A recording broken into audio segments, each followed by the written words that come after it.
Good morning, everyone, and thank you for being here today. I'm excited to kick off this presentation with a focus on why this case is a must-learn for students, faculty, and industry stakeholders alike. Today, we'll explore how Infosys demonstrates that strategic investment in large-scale talent development can create a real competitive advantage. We'll see how it transforms fresh graduates into globally deployable professionals, and how training becomes a core business driver rather than just a cost center. This session will give you insights into building capability at scale, with a special look at the Infosys Global Education Center. So, let's get started and discover what makes this approach so impactful. At Infosys, our mission is to transform diverse college graduates into project-ready IT professionals. We do this by providing comprehensive training that prepares them to meet real-world industry demands. Annually, we train thousands of fresh graduates, ensuring a steady pipeline of skilled talent. Our training capacity is quite impressive. We can accommodate up to 14,000 learners at the same time, which helps us scale our impact significantly.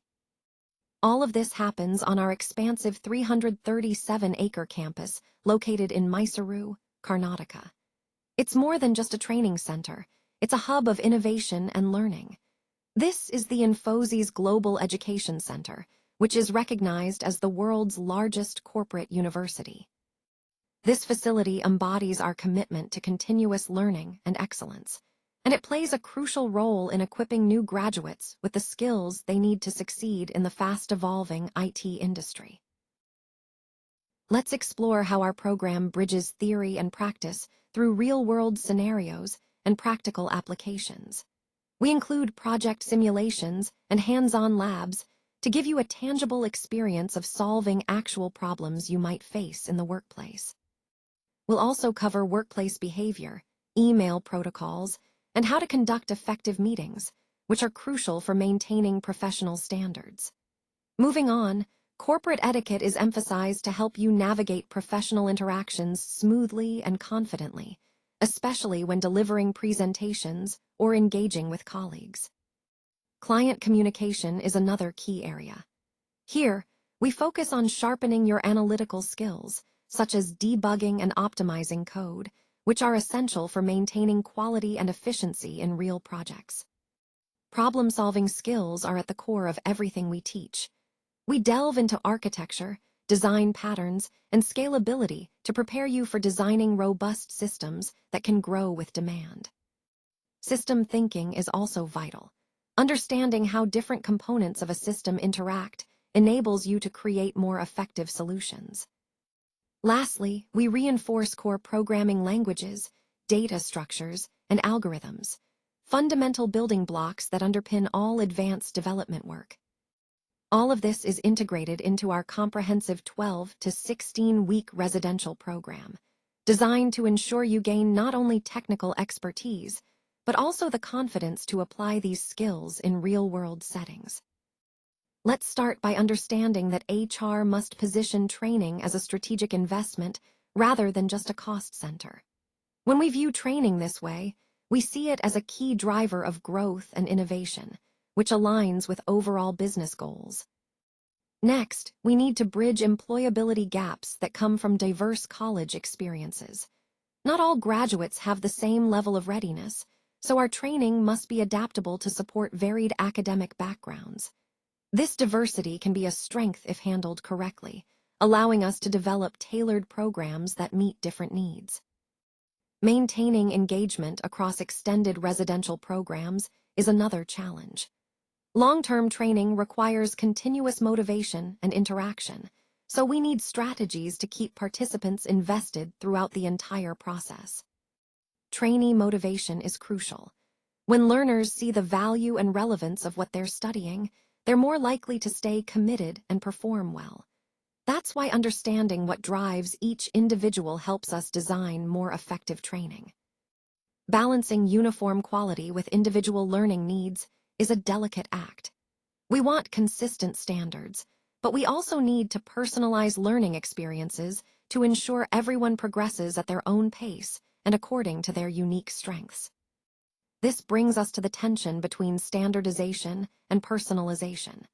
Standardized content ensures consistency, but personalization makes the training more relevant and engaging for each learner. Additionally, technology evolves faster than traditional training cycles. This rapid pace means we need to update curricula more frequently to incorporate new tools, skills, and knowledge, keeping our training current and effective. Rapid curriculum updates are essential, but they also pose logistical challenges. We must be agile in our approach to keep pace with technological advances without disrupting ongoing training. When we think about infrastructure, faculty, and resources at a massive scale, the complexity and costs increase significantly. Scaling training programs while maintaining quality requires careful planning and substantial investment. Speaking of costs, high training expenses are a major challenge. Investing in infrastructure, expert trainers, and technology isn't cheap, but it's necessary to build a competent workforce.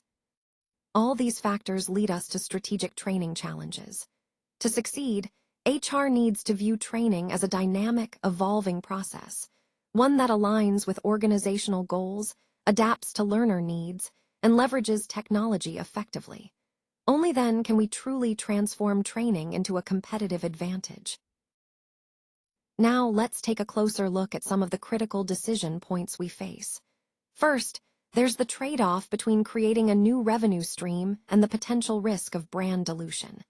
This is a delicate balance. Pursuing new markets can boost income, but if not managed carefully, it might weaken our brand's core identity. Next, we need to consider whether to open up our educational offerings to external students. This can expand our reach and influence, but it also raises questions about maintaining quality and exclusivity. Moving on, there's the trade-off between offering immediate employability versus long-term flexibility. We want to prepare students for the job market now, but also ensure they have skills that can adapt over time as industries evolve. Another important point is choosing between a client-driven curriculum or a standardized one.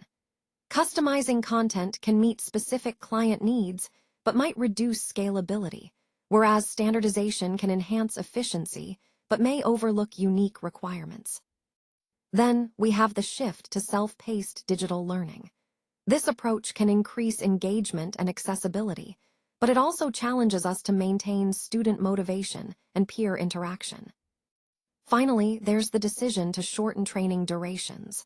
Faster deployment can meet urgent needs, but it might come at the expense of depth, quality, and readiness.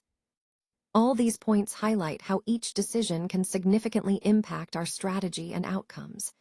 Balancing these trade-offs thoughtfully is key to staying aligned with our overall vision.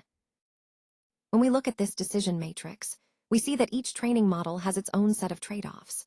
Starting with the traditional approach, or option 1, shortened training, it requires strong self-discipline from the trainees and trainers alike. This method can lead to a loss of residential culture building, which is often vital for team cohesion and brand identity. Additionally, engagement rates tend to be lower because it's harder to maintain motivation and interaction in shorter, more condensed sessions.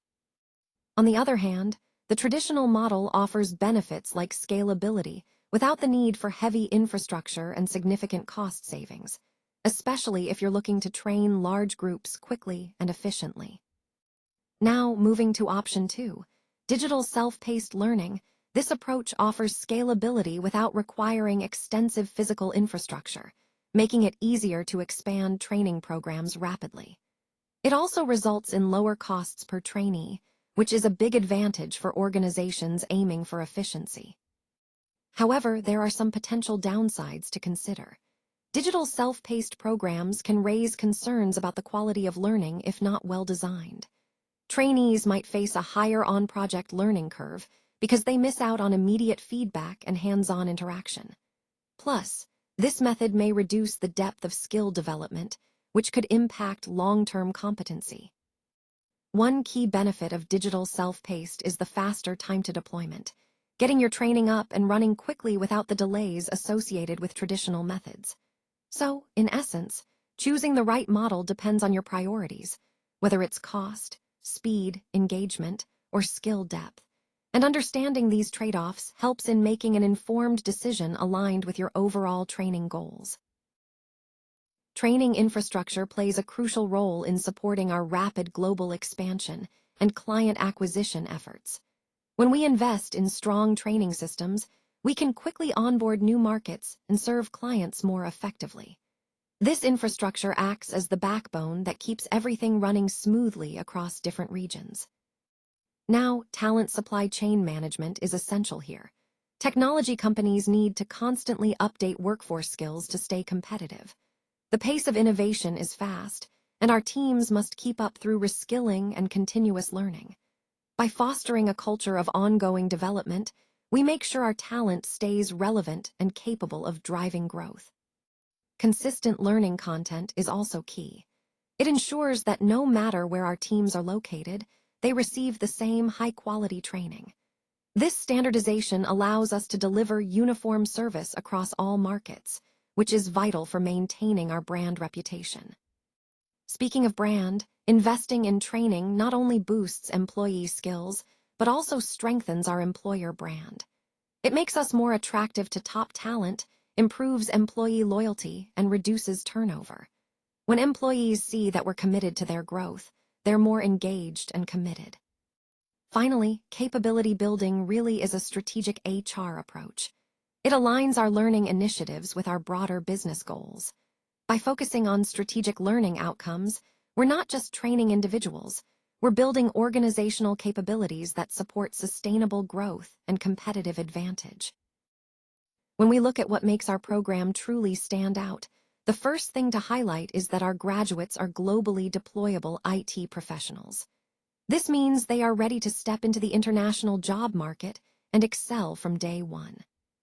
We're proud to say that our project-ready graduates achieve a 100% success rate, which speaks volumes about the quality and relevance of our training. Next, let's talk about our world-class residential facilities.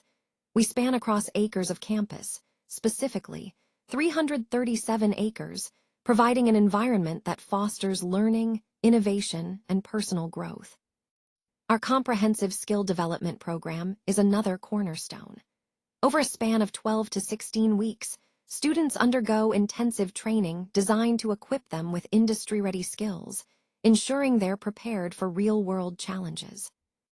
And when it comes to infrastructure, we have the largest corporate training facilities globally.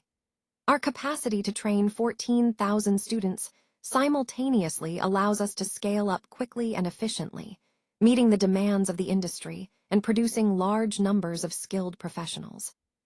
Finally, our impact metrics, especially the training ROI, underline the effectiveness of our programs. They demonstrate how our training translates into tangible value for both students and industry partners.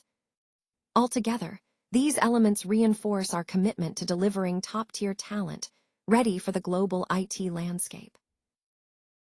Let's delve into some critical discussion questions that help us reflect on the broader implications of our training models. First, we should examine infrastructure needs, funding models, and the importance of industry collaboration. Considering these factors, can Indian universities adopt a similar model to what we've discussed? It's essential to think about how scalable and adaptable these approaches are across different contexts. Next, we need to evaluate the benefits of personalization versus the requirements for standardization. Should Infosys allow employees to choose their own learning paths? Balancing individual preferences with consistency in training is a key challenge here. We also want to explore innovative methods like gamification, micro-learning, peer mentoring, and wellness programs. How can Infosys reduce training fatigue? Incorporating these elements could make learning more engaging and sustainable for employees. Moving on, we should analyze the cost-benefit aspects, retention risks, and alternative talent acquisition strategies. Should companies invest heavily in training freshers? Understanding the long-term value versus immediate costs is crucial for strategic planning. Finally, let's consider the scale, consistency, employer branding, and how these factors contribute to why Infosys' training model is admired globally. What makes this model stand out, and how can we leverage these strengths to maintain a competitive advantage? These questions help us connect the dots and think holistically about our approach to talent development. Now, let's wrap up with some key takeaways. As we've seen, Infosys GEC clearly demonstrates how making a purposeful investment in human capital development can truly drive organizational success on a global scale. Technology plays a crucial role here, enabling us to create customized learning journeys that fit within standardized frameworks. This approach helps us balance the need for scale with the importance of personalization, ensuring that each individual's learning experience is meaningful. It's also vital for HR to shift its perspective, view training not just as a cost, but as a strategic investment that can deliver measurable ROI. When we think of it this way, the value of capability building becomes even clearer. Large-scale initiatives in developing talent aren't just about immediate skills. They create a sustainable competitive advantage, especially in industries that are talent-intensive. And finally, remember, training should be seen as a strategic differentiator. It's what sets us apart and helps us stay ahead in a competitive landscape. So, the main takeaway is that investing in people, leveraging technology for personalized growth, and viewing training as a strategic asset are all essential for long-term success.